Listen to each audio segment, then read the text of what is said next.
Good evening, everyone. It's Thursday, September 22nd, 2016. I'm Marala Kethwari. And I'm Alexandra Garcia. Welcome to the Local Live. The Larchmont Streetscape project is finally over, but property owners prepare for some extra fees coming your way. And we congratulate a Mamaroneck High School senior recognized by the Westchester Women in Technology Awards. And for those who wonder what's going on with the former A&P property, we'll give you the details on the new plans. In our Play of the Week, Rhinebeck Girls Volleyball show us their power. Walter's Hot Dogs is teaming up with the famous milkshake bar. Find out more about this and other hot stories in our segment In the Media. A local resident reports from the Access to Free Healthcare Fair. Who are the Mac Angels? Keep watching because Mike Witch gets a scoop in our studio in the Spotlight segment. Do you have a loved one suffering from Alzheimer? Tonight we learn more about this disease and how Willow Gardens memory care can be helpful. So stay tuned for our live roundtable with Maura Carlin. Tell us what you think. In person, over the phone, online. Watch and hear yourself on TV. You tell us, we air it. This is the Local Live.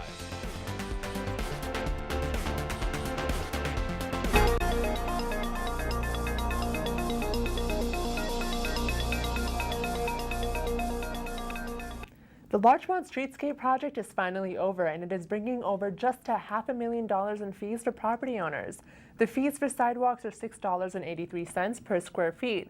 Aprons are $9.54 per square feet. Pavers are $88.40 per linear feet, and finally curbs are $40 per linear feet. This is a document on the Village of Larchmont website called Copy of Larchmont Streetscape Apportionment by Address. You can find this document on the agenda for the September 19th Board of Trustees meeting. It has a detailed list of fees for each property owner according to their respective apportionment by address. The document shows that the total fees per property owner vary from $7,000 to a little bit more than $32,000. Mayor Walsh said that the fees could be paid in total or could be added to the property tax bill and be paid off in the next 15 years. Walsh said that the discussion of fees were brought to the agenda in 3 past meetings on September 2012, April of 2013, and August of this year. Let's take a listen at some residents' reactions. I find it quite frankly ridiculous that the town is asking us to pay for the sidewalk, which we did not ask for, nor did the other merchants. It's annoying that you're asking us to pay for our own ammunition to shoot ourselves in the head. And I think it should be spread to have that spread across the entire community, not just on the merchants. Because the merchants are paying for it, the landlords aren't. Thank you. Sidewalks are maintenance of sidewalks is the responsibility of the adjoining property owner, no matter who it may be. These costs are being apportioned to the owners of the property. Similarly, if I were to improve the sidewalk in front of my house, I would be required to pay for that improvement as well. I just became aware of this because I received your letter saying that we were going to be assessed, and I could go to the village clerk and I could get what our assessment was going to be. So I did that today. I went to see one of my neighbors, a property owner, and he did not get this letter, and he was not aware of it, and I'm a little surprised because I thought there would be more property owners here now that you just came up with the numbers. When I went to the clerk's office today, they were surprised. They said I was the only person that came. So Mayor Walsh added the property owners will receive a letter with more details on their individual fees. But the Board of Trustees meeting was not all about the streetscape project. Remember the moratorium and the land use problems of property subdivision like 40 Ocean Avenue? Well, in 24 days, the extension of the moratorium will be over, and that's why the village has drafted 17 local laws aiming to change the current residential zoning code. The drafted laws are still open to discussion for public hearing and are available on the village website. We will keep you updated as long as the village continues to discuss law by law. The Mamaroneck High School student Lucy DeBlanc will be honored at the Westchester County Association's Women in Technology Awards. The luncheon will honor leading women scientists in Westchester. DeBlanc was selected as one of 2 student honorees among other distinguished professionals for her work inside the classroom and out. She co-created a new coding club at the high school that merged with the computer science club and is the co-president of the club this year.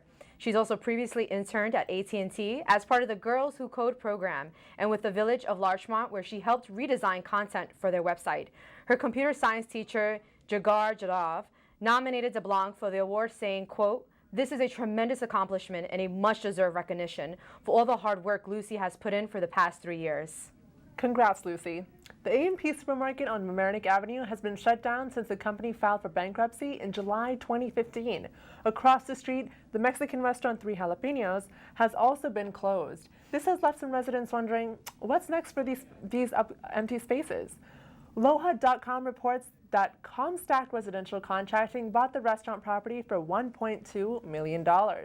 They are building a residential building with 33 parking spaces and ground floor commercial space. The development was approved in July, and the building permits will be filed within the month. According to LOHA.com, an undisclosed new supermarket and CVS may also replace the space A&P left. No opening date has been announced. The projects are part of the transit-oriented development legislation that the Village Board of Trustees enacted December 2014. Because the area is a flood zone, the developer's architecture and plans will have safety measures, including a ground floor raised by 4 feet and a water catching basin below ground. There's a new bank in town. Orange Bank and Trust Company had its grand opening this week, inaugurating their new location on 1214 East Boston Post Road. Executives from the company met with Village and Mamaroneck officials for a ribbon-cutting ceremony to celebrate its 12th branch. For more information on what kind of services they offer, make sure to stop by or call 914-341-7130.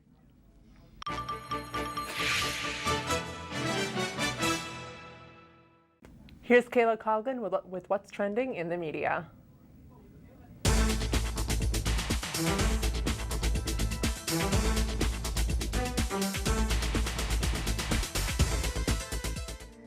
The playwright and American legend Edward Albee passed away Friday, September 16th. Albee is famous for having written such plays as Zoo Story and Who's Afraid of Virginia Woolf, but Larchmont remembers him as a resident and philanthropist. For more on this interesting man and how he contributed to the village of Larchmont, head on over to the Larchmont Gazette. Get ready to party, everyone, because Larchmont is turning 125 years old this weekend. That's right, Larchmont will be celebrating, and everyone's invited to come and join in on the 3 days of partying. Celebrations will kick off Friday, September 23rd, and go to Sunday. Events will include cocktail parties, galas, and much more. For a full schedule of events, check out theloopny.com. Now some exciting news for all of you food connoisseurs. Walter's hot dog stand in Mamaroneck has some delicious news. As if Walter's doesn't offer enough amazing treats, the stand has teamed up with Black Tap Milkshakes. Black Tap is a very popular milkshake bar in Manhattan, which offers a wide variety of tasty shake combinations, and now we get to have them in our own backyard. For more information about the yummy collaboration, visit news12.com. The revolutionary Broadway show Hamilton has been a huge hit on Broadway. Well, Westchester can now proudly claim one of these stars of Hamilton as their own. SUNY Purchase's very own Teneri Vasquez is taking the stage as Alexander Hamilton's mother. If you'd like to read about her inspiring road to stardom, check out the Harrison Daily Voice. If you see something, say something. The MTA and various police departments are stressing this more than ever after the events of this weekend. Bombs were planted in Chelsea, New York, as well as Elizabeth and Seaside, New Jersey this weekend, and 2 exploded, injuring a number of people. Commuters are asked to please stay on high alert and always report any suspicious activity. For more information on the events of this past weekend or tips on how to travel safely, go to loha.com. If you can find it online, you can find it right here in the media. I'm Kayla Carlin.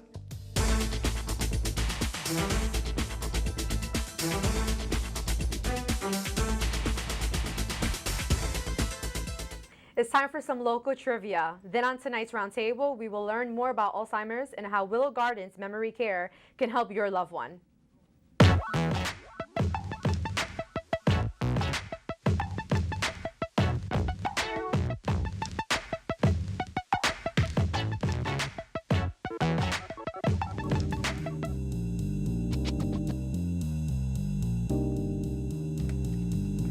Welcome to the Roundtable. I'm Maura Carlin with Mike Witch, and this evening we're learning about Alzheimer's and dementia and a new facility on the Sound Shore. And as always, this is your chance to participate. You can ask your questions or make a comment by phone, email, or tweet. The contact information will be on your screen. Our guest this evening will tell us about Westchester's first nonprofit residence devoted exclusively to patients with Alzheimer's disease. Sallie Carlin, no relation to me, is the executive director of the Willow Gardens Memory Care at United Hebrew Nursing and Rehabilitation in New Rochelle. And Grace Ferri is the vice president of Development and Marketing Yes. for United Hebrew. Thank you for joining us. I want to start with an observation that I don't think a week goes by when I don't receive an alert for a missing, vulnerable adult with dementia or Alzheimer's. Is there a reason we're hearing about this so much? I think Alzheimer's and dementia, that cognitive loss of function, is quite frankly an epidemic. In the Hudson Valley, over 40,000 people have been diagnosed with Alzheimer's disease, and according to the Alzheimer's Association, more than 50,000 people will be diagnosed with that illness in 2025. So it's rapidly expanding, and there needs to be facilities to kind of care for those people who can't care for themselves. Is that just a matter of age? I mean, I'm in the baby boomer generation.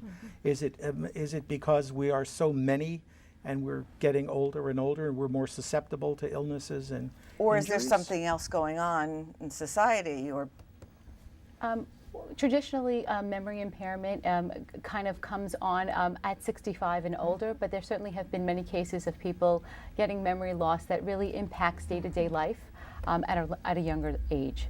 is there a level of memory loss that's really normal at a certain age? I think we all forget our keys and misplace them, and I think we all from time to time don't misplace things, and I think that's because we're doing so many things at the same time. But when it comes to not losing your keys, but having your keys and not knowing what to do with them, that's when families really need to pay attention on what type of memory loss they're experiencing. Is Alzheimer's a form of dementia, or are they two separate? Yeah, Alzheimer's is a form of dementia, and the family just needs to, be aware and try to help their loved one in general on how to cope with a lot of, situations, as we were saying prior to. Because this is not curable. No. It's not curable. And it can't be slowed down? I think that they're doing research and they're trying to provide pharmaceuticals to help slow down the process, but I don't think that we're there yet. Right. Are there things that families should look for if you're concerned, or specific things that, symptoms? I think it's memory loss that really impacts day-to-day life. Loss of focus, not knowing where they're going, agitation really for no unnecessary reason. We can't speak to the clinical component of it, but we encourage families who, if they see something that's not normal to their loved one, to go see their physician.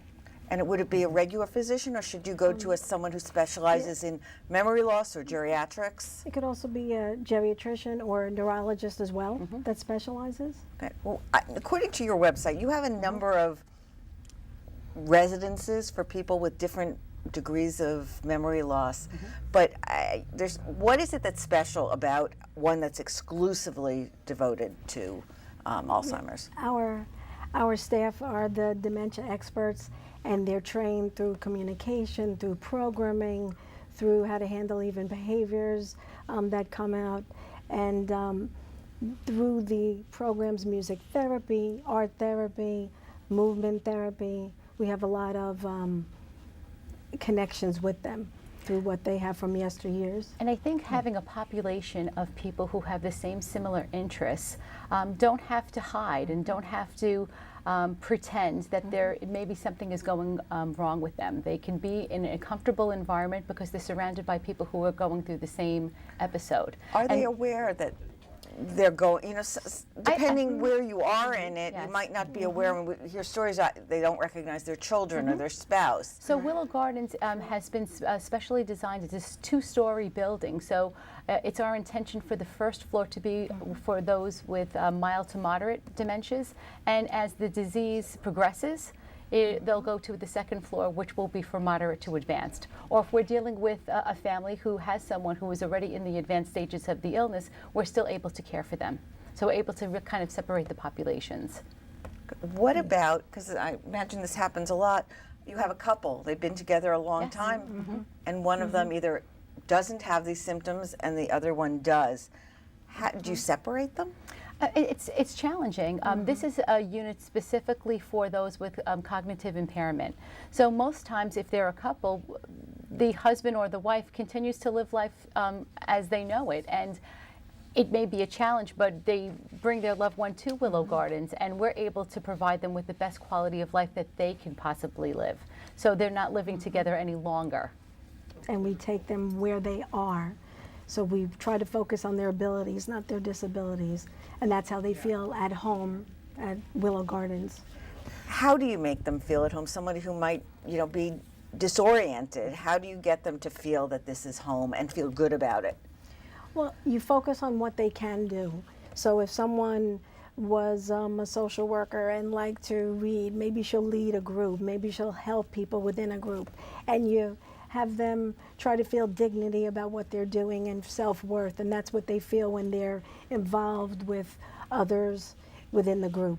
And the whole building was designed to be a home-like environment. There's a lot of natural light that comes in, very warm colors, walking patterns. So if someone has some anxiousness and feels the need to go in a certain direction, they can freely. A lot of programming that we've put into place to give people a sense of purpose and to feel that they have a sense of accomplishment, so they're able to live the best quality of life in our facility. Is Willow Gardens a pioneer in this? Are there any other facilities that are approach your services? There are memory care units in assisted living facilities throughout Westchester County, but what makes us unique is that we're the only freestanding, non-for-profit assisted living that's exclusively for Alzheimer's and dementia. Other facilities may have a floor, may have a unit. We're a freestanding facility that just caters to Alzheimer's and dementia. What do you do? Somebody wants to go outside, but I imagine that gives you pause. People getting lost. How do you deal with that, with letting them experience nature, be outside, enjoy, but keeping them safe? We have the courtyard. We have the great fortune of having this beautiful interior courtyard where people can go outside safely, can enjoy nature. We have an outdoor deck where they can live things and do have experiences that they've had in the past, a barbecue, be able to maybe participate in some horticulture, but be part of the life that they remembered, even though their short-term memory isn't so great. So it's all of that about reminiscence and looking back and kind of focusing on the things that they do like and enjoy. And what we do is try to get their life story so that we know more about them, and we make it individualized to each and every person. Because the reality is there's no cookie cutter approach for every family that comes in. Your mom or dad is very different from my mom or dad. And so we have to be flexible within reason and really try to make programming and make their daily schedule really adaptive to what really resonates with them. One of the things I've heard from friends or people whose parents have gone through this is that you walk into some of the homes and it's really depressing. How does Willow Gardens differ? Well, aside from it being brand new, it's certainly life-giving. There's so much light, natural colors. We had a special curator come to Willow Gardens to provide specific artwork that really would resonate with that population. Nature murals, baseball, things that they would automatically trigger something that happened in their past. So when they walk through the corridors, they could see something and make comment about it. We have a question that has come in. I'm going to read it from our teleprompter. It says, how do children dealing with parents suffering from Alzheimer's stop feeling guilty about leaving their loved ones at an assisted living facility? Or in this case, an Alzheimer's facility. We try to make the person's life as great as it can be and feel like it's their home, and also help the families along as well. Because we're also starting support groups in the fall, so it's more of where people can come and talk about everything and see that they're not only going through this as well. And they come to visit. it's more of a great visit for the family too. I mean, this is an issue that comes up with a spouse too, if you can no longer take care of them. Yeah, and it's hard, and we don't ever want children or spouse to feel that they're abandoning their loved one by putting them in a facility. We want to reassure them that they are well cared for, that they're not abandoned, and then we become their secondary family. But our doors are always open, and so we encourage families and visitors to come at all times to still be very much a presence in their life. Do you encourage people, let's say a spouse, to come every day and sit every day with, because you see that and I hear of it. In the beginning, no, because we have to really create a routine. We want someone, we have to earn that person's trust and make them feel calm and to know that we are going to be there for them. And so in the beginning, and Sallie is certainly the expert when it comes to kind of catering to families and how do we wean them away from their loved one from being such a constant presence. And once they create a routine, we certainly encourage them to be there, and very much part of their life. How do you deal with people who are angry about being there? Because I mean, that comes along with some of it. Sometimes you kind of, if someone, let's say, came from our rehab, you kind of just kind of go with the flow. They're still in the rehab, and then it becomes like more at home to them as they're going along. So it's like you go with the flow of where they're at. That's what you have to do, is where they're at is where you go with the whole story. And I think sometimes it's part of the illness that agitation and behaviors come to the surface. And our highly trained staff really are the professionals in redirection and kind of putting that agitation and those behaviors at bay. Why don't you give some examples? 'Cause I know what you're talking about, but some of our audience may not, conversations that keep happening over and over again, or somebody who's just fixated on something. How should family members or friends deal with it? Right. For example, we were talking about keys to the car. Okay. So somebody might be looking for their keys to their car. Instead of saying your car's not here, of course you're going to go with the flow of the story and say, oh, the car is it's in the mechanic. They're going to come, maybe the car's going to come back probably in like 20 minutes. They'll call us when it's ready. And this way you make the person feel at ease, and it's more of like a therapeutic intervention or a therapeutic fiblet, if you say, but it really calms the person down because you're going with their flow of what's going on. We certainly always want the individual we want to preserve as much autonomy and dignity and empowerment. I think no one wants to feel like they've lost control of their life, no matter what cognitive ability that they have. And so if we can instill if we could use choice words and just redirection in another arena. What do you mean by choice words? To use calming and soothing words instead of saying, I just told you that 5 minutes ago. You wouldn't do it. But just to constantly reassure them that they're safe and maybe focus their attention on something else that they enjoy. Instead of those keys, well, maybe we should go down into the kitchen, and I know that you like these cookies so much, but maybe we should go to. Yes, exactly. Right. And so just really redirection. Yes, exactly. We have another question that's come in. Can families receive financial help from Willow Gardens? Do you require legal status to accept new residents? Legal status, as in yes, legally in the documented. Exactly. So when someone doesn't have the cognitive ability to really speak for themselves, it's usually a child, a spouse, or even if it's a guardian of the state, would have to be the person who's able to kind of speak for someone who can't speak for themselves. And what about the financial assistance? Financial assistance, we have a myriad of different programming throughout the campus, and some are paid for by long-term health care insurance, some are paid for privately, and some of the services in the nursing home, for instance, on our memory care floor, are paid for by Medicaid. Thank you, caller. There's actually an email that came in. Okay. What about depression? Does that, from what I've heard, that often goes along with Alzheimer's? Is that something that you find?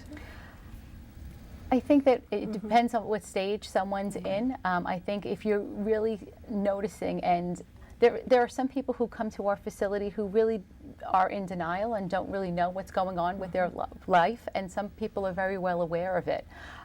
We have, because of our triple licensure, we have a registered nurse that's always there. You have to tell us what triple licensure is. Oh, I'm sorry. My apologies. And so, meaning that we're able to care for people who age in place, and we're able to care for people who have special needs, such as cognitive impairment.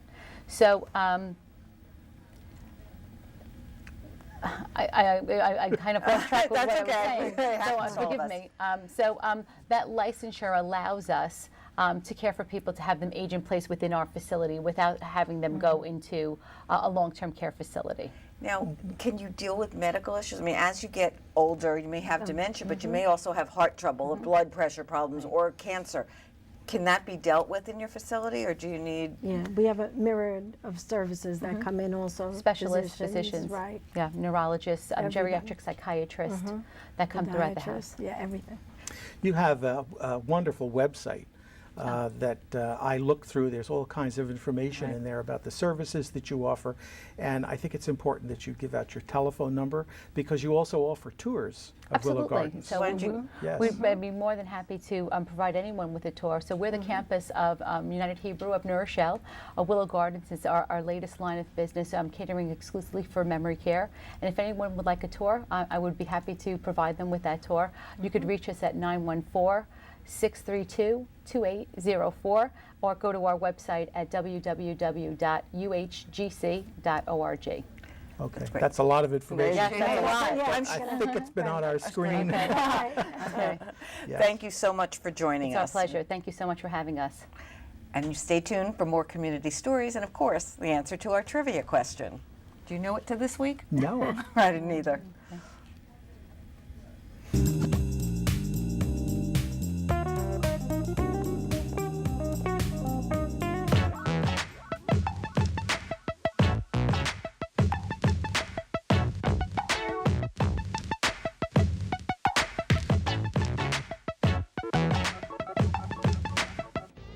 This week in sports, the Rhinebeck volleyball team trailed Mamaroneck 13-2 in the first set before the Panthers mounted a huge comeback.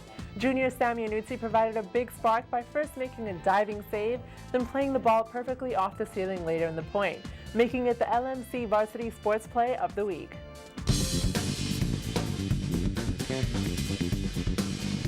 Hit forward, and this one, nice play by Anuzzi.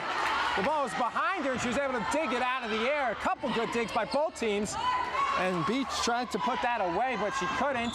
A soft play by the libero, another play forward by Gottlieb this time, and a great point. And stayed alive, they'll have to hit it forward. Will Anuzzi, she will again! And it'll stay in bounds as it goes out the net, and they can't handle it, and they got it away. What a play by Anuzzi as the bleachers are shaking. And that was, the Mamaroneck's fans are stunned. Rhinebeck's fans in pure disbelief, and a huge play by Samantha Anuzzi.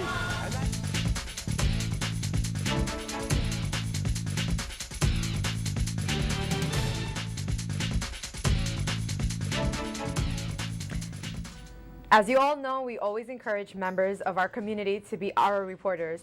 This week, Laura Cruz Colon covered on the 3rd annual Access to Free Healthcare Fair. Roll it.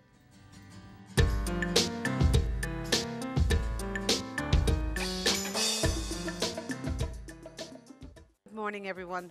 I'm Laura Cruz Colon, and I'm on Local Live right here in Mamaroneck, and I'm with two Mamaroneck residents, Mamaroneck Tower residents, and we're attending the 3rd annual health fair being held right here at the French American School at St. Vito's Church. And this is the 3rd annual health fair that's being held in collaboration with the Rye YMCA, the Community Resource Center of Large Fountain Mamaroneck, and other vendors. The French American School Gym was abuzz with activity as attendees participated in fun exercises. But the Access to Free Healthcare Fair offered more than fun. It offered a chance for people to get medical screenings and essential information on how to access medical care. We have over 20 vendors here today offering different screenings and health information, helping to provide participants of the health fair with preventative health screenings that they might not be able to access if it wasn't for the health fair today. Well, I really think this is a terrific event in the Mamaroneck community because what you have is a host of different resources all brought into one room at one time. You know, a lot of folks, seniors, folks for whom English is not their native language, will have some difficulty interacting with the healthcare system. It's complicated for any of us, and even more complicated for those who may not have some of the background to be able to handle it. So when you put all of these people in the room, you have medical organizations here, you have hospitals here, you have a variety of services you can get. Now I'm here with Dr. Ullman, and Dr. Ullman is a breast cancer specialist with WestMed Medical Group. This is her third time that she's participating with this event. So we're here volunteering to do free breast exams on women who don't have insurance, or even if they do have insurance and they haven't seen their doctor. And then anything that I feel we can send to, you know, a doctor to get mammogram or imaging, or they can come to me in the office. And it's very important because next month, as we know, October is Breast Cancer Awareness Month. So also just to make sure that all women are getting checked and making sure that they're not waiting before things turn really ugly. We are a medical center that is here for the community, especially the underserved community. And we are creating a program that is for the uninsured community. It doesn't matter how much money you make. It doesn't matter what if you are somebody that doesn't have the legal status in the country, you're able to participate in a medical membership. It's $1 a day, $365 a year. And we provide a free physical is included in that $365 a year.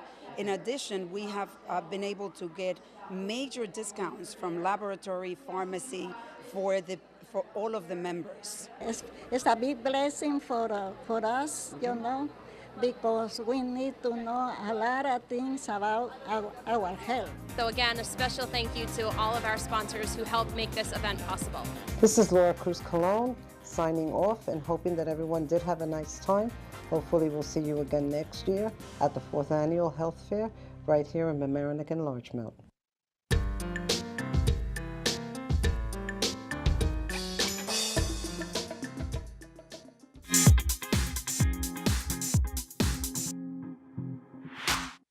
Welcome back to The Local Live. I'm Mike Witch, and I'm here with a guest, Chris Curtin. Welcome, Chris. Thanks for having me. You're the services director of a rather unique organization in Larchmont called Mac Angels Foundation. And you're here to support families with patients who have ALS. Some people have heard of ALS. Tell us what ALS is for those who haven't. For those people that have not heard of ALS, it stands for amyotrophic lateral sclerosis. It's a motor neuron disease. Lou Gehrig's disease. It's also known as Lou Gehrig's disease, and most commonly known as ALS. Yeah. Mac Angels was founded in 2010, right after my close childhood friend, Claire Gormley Collier, who grew up in Larchmont, passed away from the disease. At that time, she was living in Stamford, Connecticut, and she had 30 small children and was afflicted with the disease at the age of 42, 43. This is a disease, as if I understand it correct, it's not a quick demise, let's say, like from a heart attack or something. It's a slow degeneration? You know, it can be and it can't be. ALS, as I always say, does not discriminate, doesn't discriminate whether you're male, female, young or old. The average diagnosis, when you get the diagnosis, you have a prognosis of 2 to 5 years. And I would imagine that the families that take care of people in their family who have ALS, there's a particular challenge there, isn't there? Sure, sure. There's a financial challenge, there's an emotional challenge. Caregiving is one of the most difficult jobs there is in the world. And caregiving, especially for an ALS patient who slowly loses the ability to move their legs, move their arms, to speak, is very challenging. Can you tell some of our viewers what support the Mac Angels Foundation gives to those families? Well, first, I preface what we do at Mac Angels as we always say, ask and we'll see what we can do. There's nothing that we won't try to do. At Mac Angels, we provide emotional support. We provide social services support with a social worker who's very knowledgeable about the healthcare system. We provide advocacy.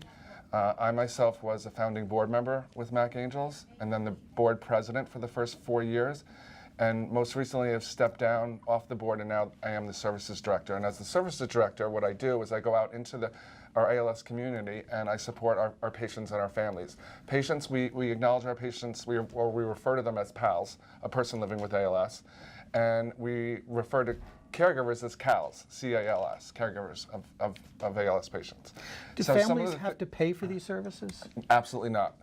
Nothing that we offer requires any money. We are a 501c3 nonprofit. We are solely run on donations. So if we loan somebody a portable wheelchair or a commode or a shower chair or a hospital bed, that is all free of charge. We just loan it to them, and when they don't need it anymore, they give it back to us. Some people may think that the county might be an organization that provides all this support, but no. Not true? No, not true.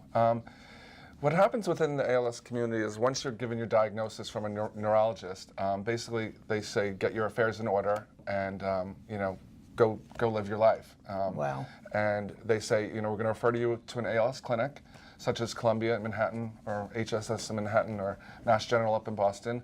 And they say, we're going to see you in 3 months. Come back to the clinic in 3 months and we'll measure your progression. But they don't say, there's an organization called Mac Angels, or, you need to make sure that, when you're going for your wheelchair script, you don't get a manual script. You wait till you get a power wheelchair. There's a lot of ins and outs of living with ALS that, you wouldn't know unless you got diagnosed with ALS. And your organization has the experience of how many people have you supported who have had ALS?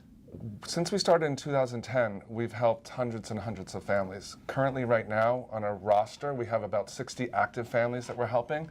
And let me also point out to the audience that although we're a Westchester-based organization, we work through all of Westchester County, all of Fairfield County, all the 5 boroughs, outer-lying parts of New Jersey. We've helped people in California. We've helped people in Boston.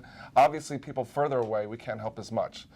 But what we like to do is go into the home, meet the family, get a sense of what's going on in the home, physically and emotionally, and that way we can work with the clinician teams at certain hospitals. And over the years, I've been fortunate enough to build a pretty close relationship with some of these neurology teams, and we work together to help these families. Our mission at Mac Angels is to ease the burden of this horrible disease, that we know what the end result is. You're a nonprofit organization. People don't have to pay for these services. How were you funded? Like I said earlier, we are funded solely by private donations. We run events.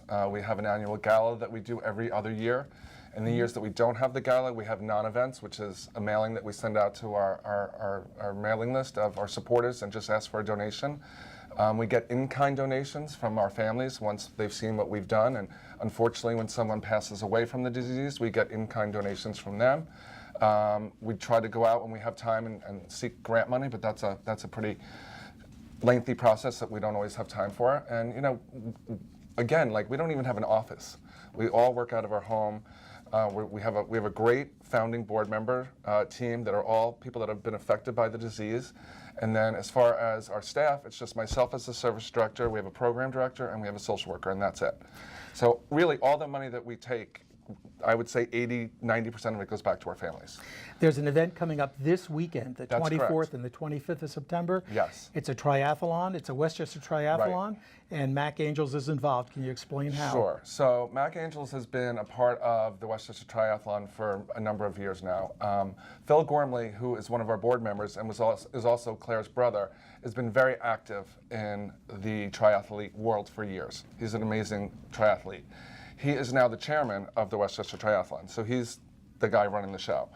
The triathlon started in 1982, and it was a sprint, small little triathlon. It's now an Olympic distance triathlon, sponsored by Zoot, I believe, and it's got over 1,000 participants, me being one of them.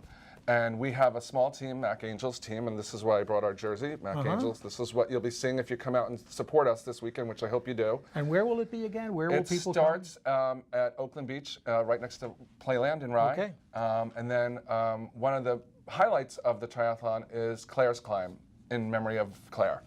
It is the steepest part of the bike portion of the race. And on top of that hill, we have a lot of supporters and some of our pals ringing cowbells. inspiring the bikers to get up the hill as fast as they can. Something she used to do. Claire used to be at the top of Claire's climb in her wheelchair cheering people on. So And then she'd be back at the finish line waiting for us when we got back. So for this event, you're looking for cowbell ringers? Cowbell ringers. You can go on to macangels.org or go on to westchestertriathlon.org to see more information about exactly where Claire's climb is.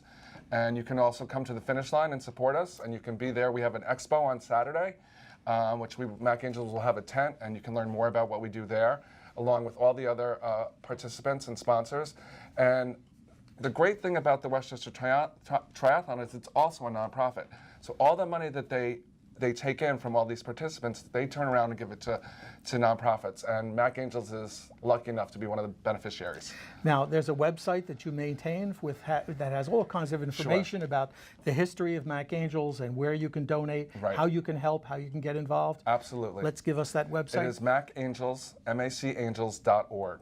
It's a great website. It has great videos on it. It shows you exactly how we help our families and what we do. And it's got a lot of information about ALS in the unlikely event that a loved one is diagnosed with the disease. So please go look at the website. And also, love to see you this Saturday and Sunday. It's supposed to be great weather at Rye, Oakland Beach Playland for the Westchester Triathlon. It's going to be a really great event. And do check out that website, which is macangels.org. Chris Curtin, Services Director at Mac Angels Foundation. Thank you so much for being on LMC-TV. Thanks for having me. Local Live. Thank you. And hope you come back. I look forward to coming back. Thanks for having me, Mike. You're watching The Local Live, the only news show on Larchmont and Mamaroneck on LMC-TV.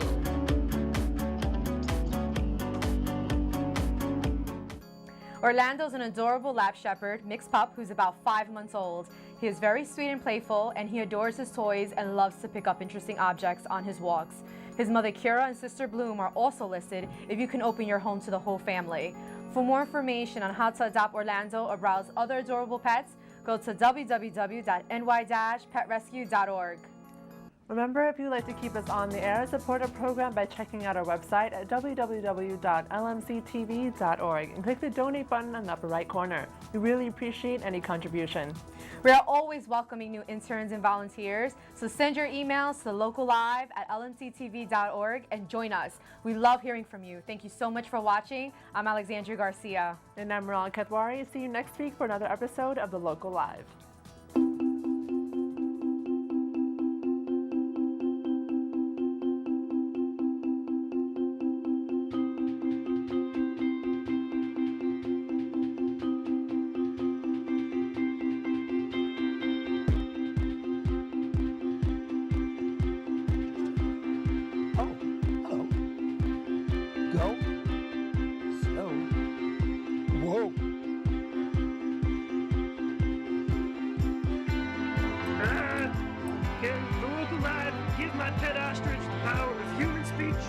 What? No, of course not.